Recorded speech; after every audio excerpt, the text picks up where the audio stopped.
অন্তরে রবীন্দ্রনাথ, মননে নজরুল। প্রতিদিন সাধনায়, চেতনায়, সঙ্গীতে জীবনে থাকলেও সকলকে একসাথে নিয়ে রবীন্দ্র নজরুল স্মরণে সুরের মূর্ছনায় ভাসল সপ্তসুর মহাবিদ্যালয়।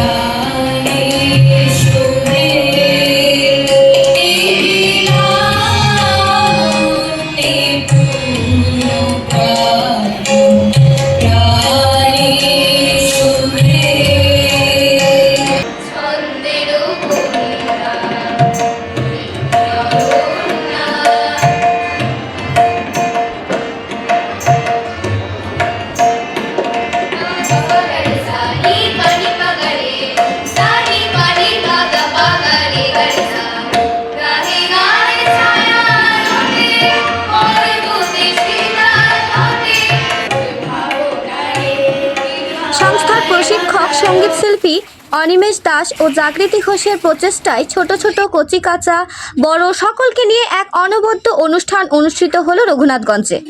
বিশেষ অতিথি হিসেবে অনুষ্ঠানে উপস্থিত ছিলেন নাট্যকার নারায়ণ চন্দ্রমণ্ডল মহাশয়, শিক্ষক অম্বুজাপদ রাহা, শেখ মোহাম্মদ ফুরকান, অসিত কুমার মণ্ডল মহাশয়, শিক্ষিকা করবিনন্দী,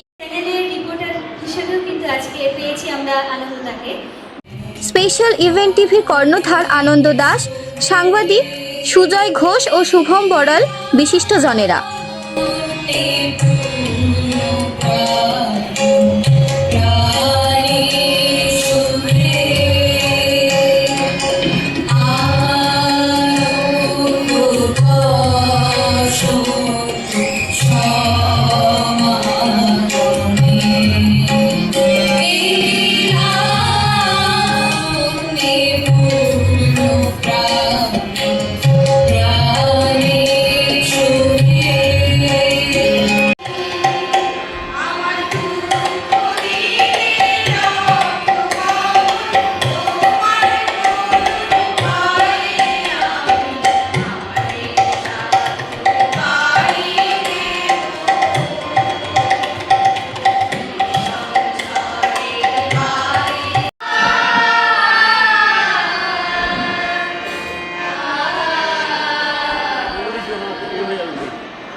ছোটদের চেতনায় নজরুল, রবীন্দ্রনাথ তাদের আনন্দমুখর গানের আনন্দে যেমন ফুটে উঠল, তেমনি বড়দের বিবেক চেতনার জীবনবোধের সঙ্গীতের ঝঙ্কারে সুষ্ঠু মনন আলোর দিশারি ছড়িয়ে দিল। এই চেতনাময় মনোজ্ঞ অনুষ্ঠানে উপস্থিত ও সম্মাননা স্পেশাল ইভেন্ট টিভির দায়িত্ব অনেক গুণ বাড়িয়ে দেয়। অবশ্যই চোখ রাখুন পরবর্তী ব্রডকাস্টে। দেখছেন স্পেশাল ইভেন্ট টিভি।